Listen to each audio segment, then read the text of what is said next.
for instance. That's a huge difference. The same thing with number of classrooms.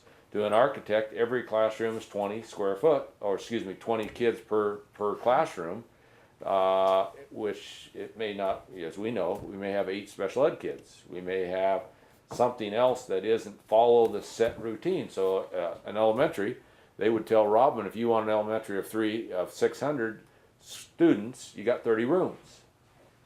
Well, interesting enough, Purple Sage has 45 rooms, and it holds 600. But it wasn't done because of what the architect said. It was done what I said to them. I want this many rooms, and this is square footage, 45,000 square foot. They would have done it 30,000 square foot and said that's 600 capacity. So when I analyzed all these schools, make a long story short here, I found that our net usable square footage here, multiplication factor for Middleton was 1.3. Does that mean anything to you guys? Well, here's what that means. 30% over. 30% over. For every foot of square footage, we have 70% of that is usable, and 30% beyond that, that is doors, hallways, wall thicknesses, things that are not assignable for there. And so the higher the number, and interesting enough, Mountain View leads the pack. Mountain View's is 1.71. Wow.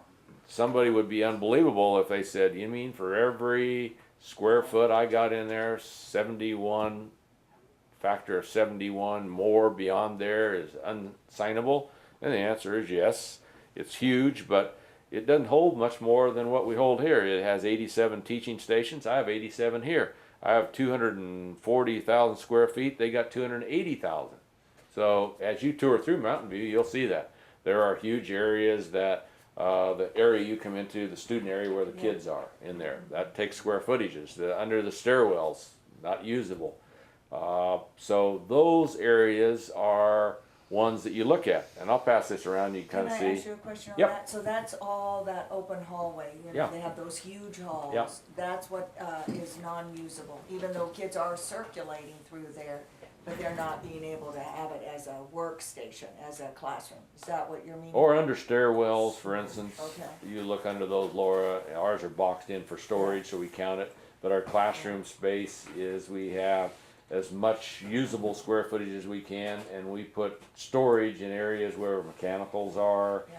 So the building is designed that the efficiency is there, and we dually combine other things. Our walls are still there. We still got those. I got wide corridors, but interesting enough over here, I had the architects change what we had in Caldwell from the standpoint that I wanted wide corridors in where the kids will circulate and narrow corridors back into the band area. Because I don't want, why would we want Valley View's main corridor? If I had that main corridor now, I would say to them, probably need 5 feet wider and do a second one. Caldwell High School, for instance, that we used, has some corridors, but not 4 corridors that we have that gives us good circulation. So I say the space, the utilization to me was, I made nice wide corridors where I needed it, but I shrunk them up wherever I could. That helped. If I'd have done wide ones everywhere, my 1.3 would have been 1.5, for instance.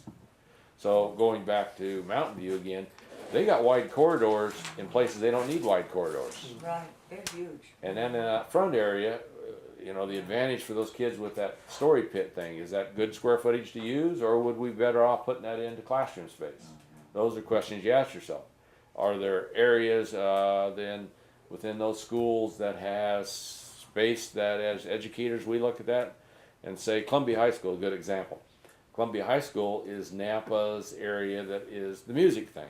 Upstairs for their auditorium, they have a nice area that is used for Morrison auditoriums. Circulation up there, is that needed for a high school? I question that myself. I'm not second guessing them, but pretty expensive space to have up there for a purpose that a high school may not need that up there. So those are things you look at on this, and I thought, that's of interest as we go through.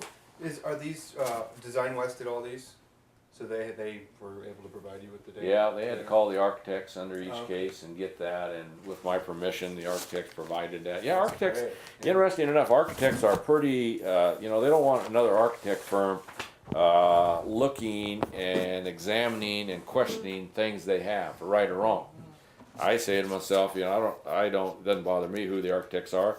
In this case, I had to get permission from the architect saying that I wanted to be able to get this, or I'll call Soup and say, give me your square footages, and then off the plans, we could get it. That was a pretty good process, but before we went into here, I wanted to see how the efficiency was on paper, that you see all these drawings on stacked out before we ever built the facility. Okay, the next thing is, as we look at the ideas, I'm gonna pass you around a sheet, is layout of the building itself. So you can see our building footprint here, and it's a long building. Why would we want a long building? Anyone know what's the advantage of a long building versus a box or, you know, a square? Or are you looking at, I'm looking at the shape of your property, it is, do you look at that at all? The Yep. shape of your property? Yep, Okay. exactly. And what else along that same line? I think heating would probably be I just thinking that the box, it's probably harder to heat and cool the middle of the box. Correct. I would think so too. Just The lighting, the flow, the East traffic to west flow versus here. north Oh, south. Tyson, the question is though, how about natural light? You ever think of that? yeah, Yeah, What about that in a East, box? west. yeah. yeah. would All you- that inside you would can. you- Anybody been through Rocky Mountain? Rocky Mountain, you know, is the newer one now. Meridian? Yep. Yeah. It's bigger than Been Mountain by View. it. Rocky Mountain is a box, and Yeah. I'm not saying that as a negative thing, but that was built pretty much as a square. And if you were to get up in that thing above there, you'd find that. So the advantage of that is that a little bit different, Tyson. The advantage is probably economically, it's cheaper for utilities because you don't have a lot of outside windows. But on the other side of that negativeness is it has a whole bunch of inside classrooms. And I don't know about your teachers, but our teachers don't like that. So we designed this building long and made that similar to what Caldwell's building is and Valley View's building is long, but it is more costly to do that because we got more wall space and less inside classrooms. So cheaper box, cheaper to build, cheaper to heat, but energy efficiency of mine is probably not as good. But what I have done in here upstairs is you'll see that we have the concept of skylights. And skylights, we have 63 skylights throughout. 63 skylights is huge. I don't know of another building of our size. Rocky Mountain, I went in their gym and I asked the architects when I toured my U of I class through there, did you think about skylights? And they said, we thought about them, but really didn't decide that, you know, they were needed. And I said, oh, that's interesting. How about in the other areas? And they have a few, but 63 skylights. And these guys had me crawl up onto the top so I could see the new skylights. The new skylights are different than the old skylights. The old skylights, to me, were flat with the roof, and a lot of time the water could come right in them as well. The new skylights have a, what do we call that, Matt? A pony wall build up. Curb. It's about 2 or 3 feet high, and so the roofing materials come like this right up to it, and you get up there, it's a dome sitting up there high. And these drawings, if they were a little bit, we do aerial drawings, these guys do. They have a person fly over the site every month and take aerial drawings, and then when they come to our board meeting, which they're part of every board meeting, they have a presentation, and their person that presents shows us those aerial drawings, which is huge for the board because they get to see from month to month what's materializing. If they see something in that drawing, they say, what's this piece that, and you can see 60 acres, you know, that's a lot of space there. So going back to the design, yes, you guys got a good idea. You have to fit the building proportionally to where it is. We're about a half mile wide and 3/4 of a mile long. So we didn't have a lot of choice to turn our building this direction. The architects looked at it and said, probably not going to work real well, Rich, to turn the building this direction to keep flow and continuity there. So that wasn't an option. Now, where do we want to face? Do you want to face it on Emmett, which we did, or do you want to face it on Willis? Well, then we look at the idea of circulation.